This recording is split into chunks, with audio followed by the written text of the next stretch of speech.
تصور کریں کہ ہم ایک ایسی تحریر پڑھ رہے ہیں، مطلب ایک حمد جس کا بنیادی مقصد تو خالق کائنات کی تعریف کرنا اور اس کی عظمت بیان کرنا ہوتا ہے نا، لیکن پھر اچانک اس میں انسان کے دکھوں کا، اس پر ہونے والے ظلم کا، ہماری غلطیوں کا اور یہاں تک کہ بچوں کی شرارتوں کا ذکر آنا شروع ہو جائے۔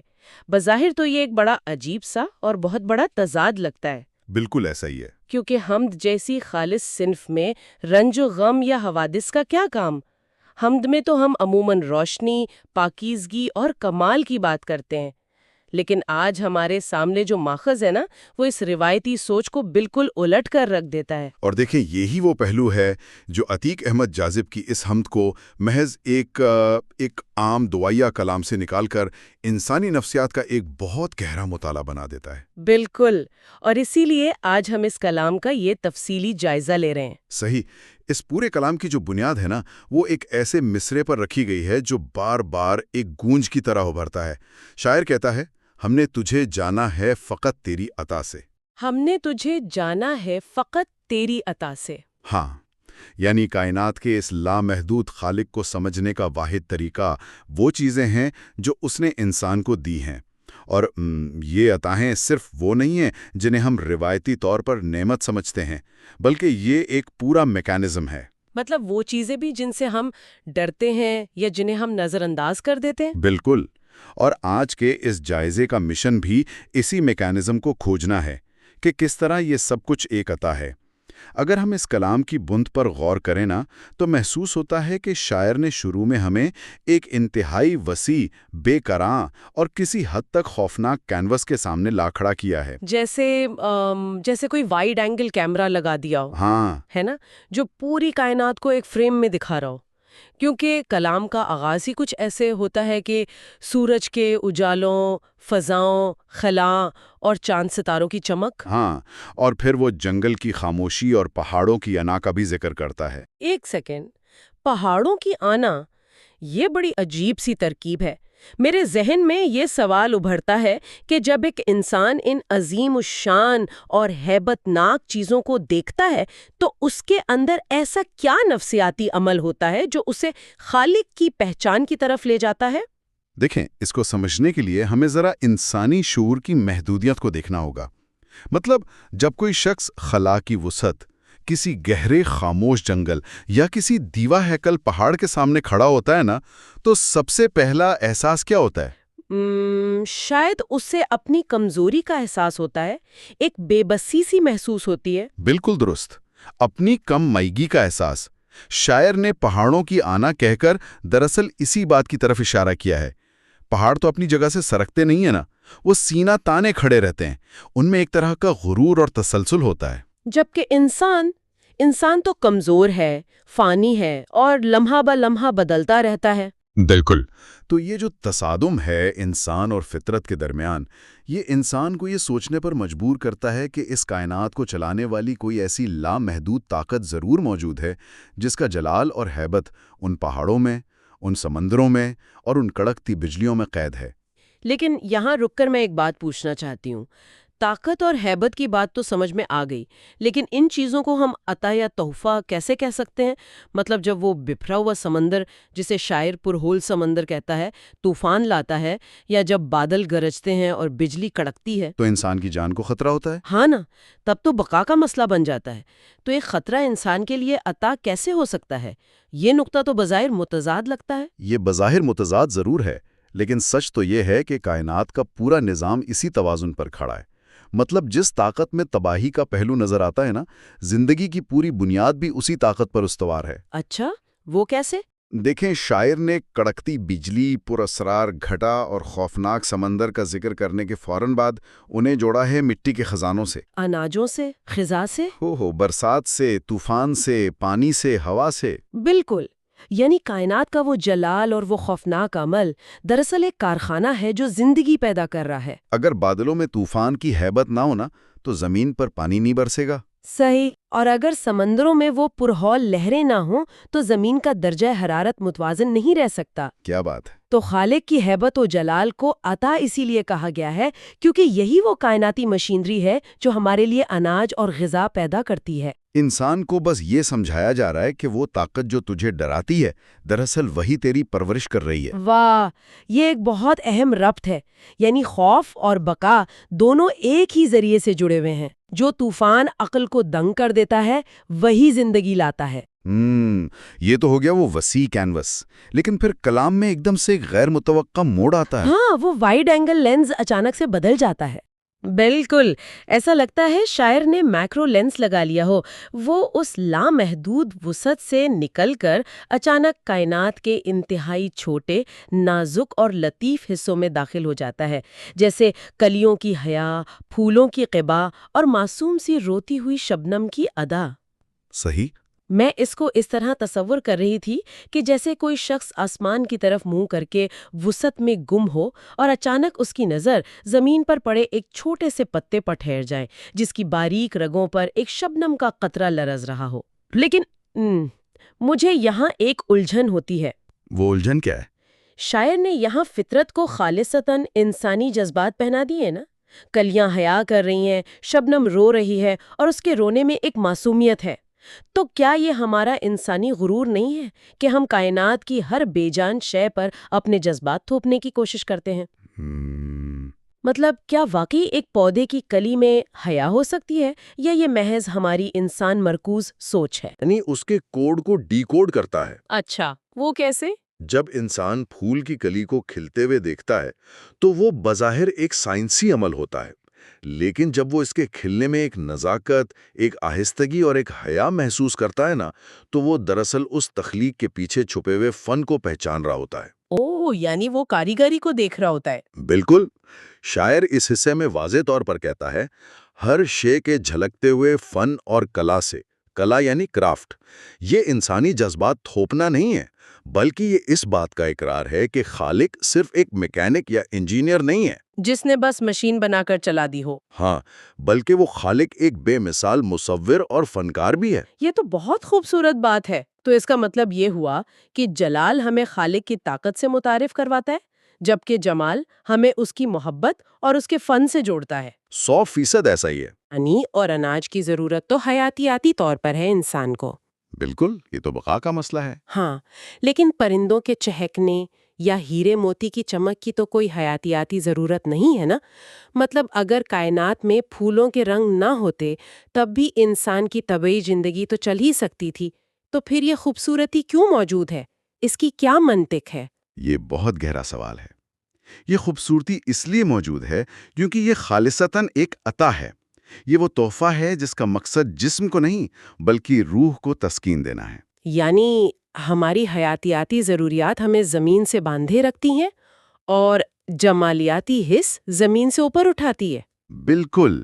جب انسان کسی پرندے کی سریلی آواز سنتا ہے نا، تو وہ آواز اسے یہ سوچنے پر مجبور کرتی ہے کہ یہ غیر ضروری کمال، یہ فن کسی مقصد کے بغیر پیدا نہیں کیا گیا۔ صحیح۔ جمالیاتی خوبصورتی دراصل خالق کا انسان کے ساتھ ایک خاموش مکالمہ ہے، جس میں طاقت یا ہیبت کا کوئی پہلو نہیں بلکہ صرف لطافت ہے۔ صرف لطافت ہے۔ واہ! یہاں تک کا سفر جس میں ہم نے خوفناک طوفانوں سے لے کر شبنم کے قطروں تک کا جائزہ لیا، وہ تو عقل کو مطمئن کر دیتا ہے۔ لیکن اب آتے ہیں حمد کے تیسرے اور سب سے پیچیدہ حصے کی طرف، جو سیدھا انسان کی باطنی دنیا میں اتر جاتا ہے۔ ہاں، اور یہ حصہ واقعی بہت گہرا ہے۔ اور سچ کہوں تو مجھے یہ حصہ سب سے زیادہ مشکل بھی لگا۔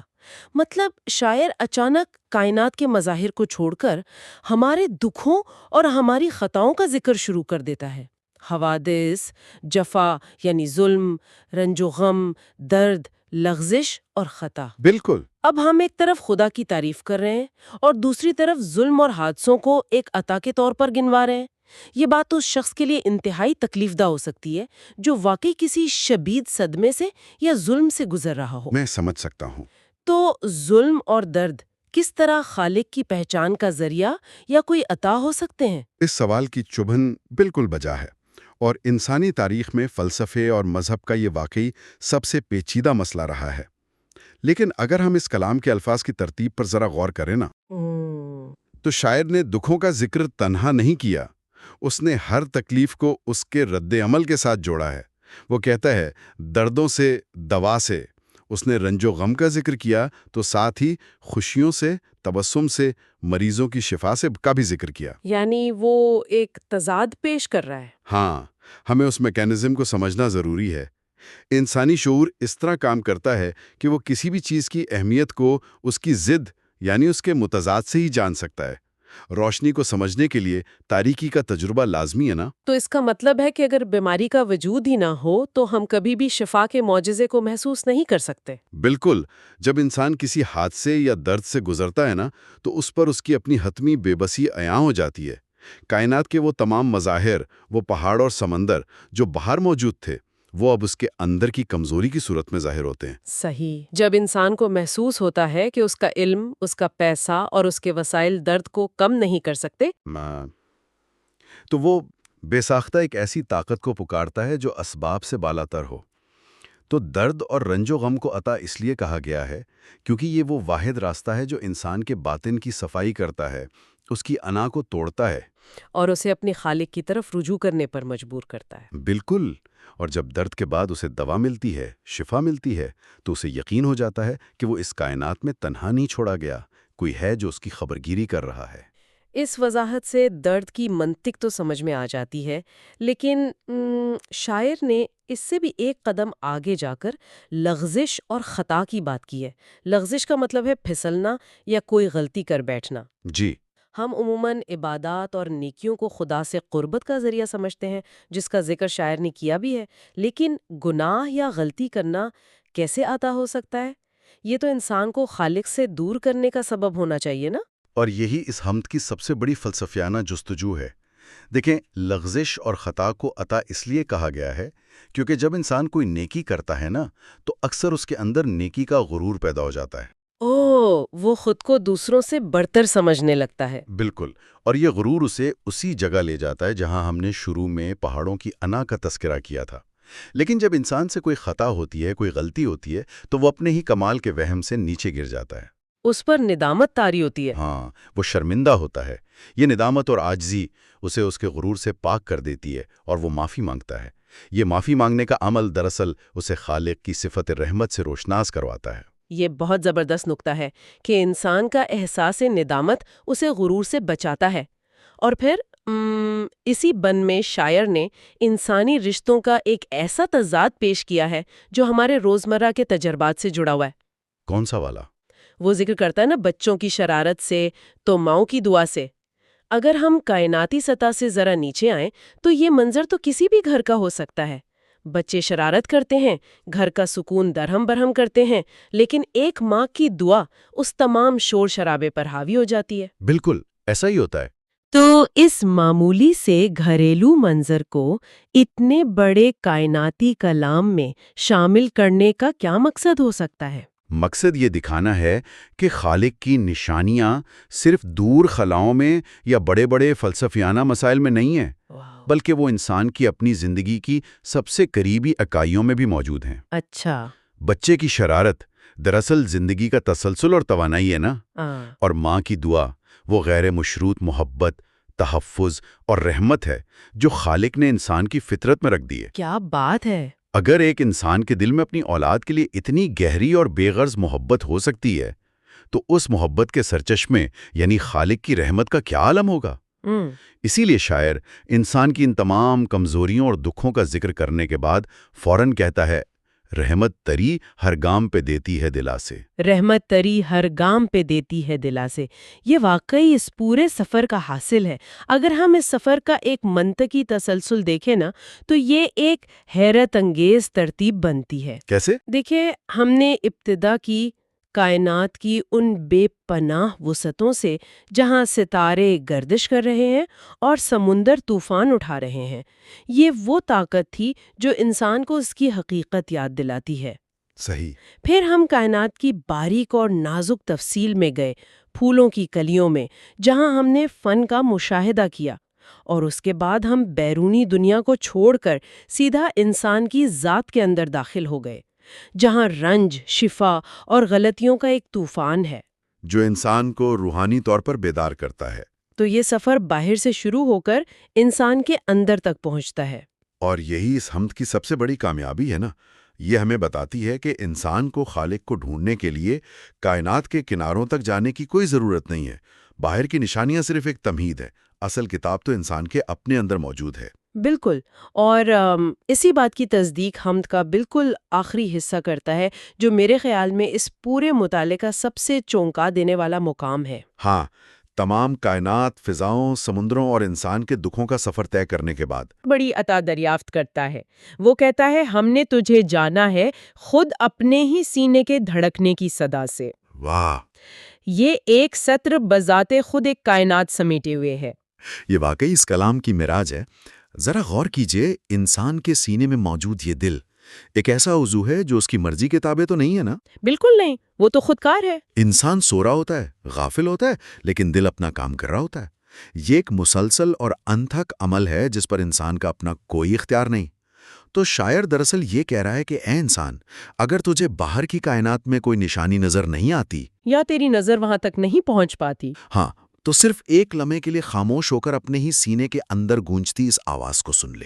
یہ جو ہر سیکنڈ کے بعد ایک دھڑکن پیدا ہو رہی ہے نا، یہ زندگی کی وہ قسط ہے جو کوئی اور تجھے مسلسل ادا کر رہا ہے۔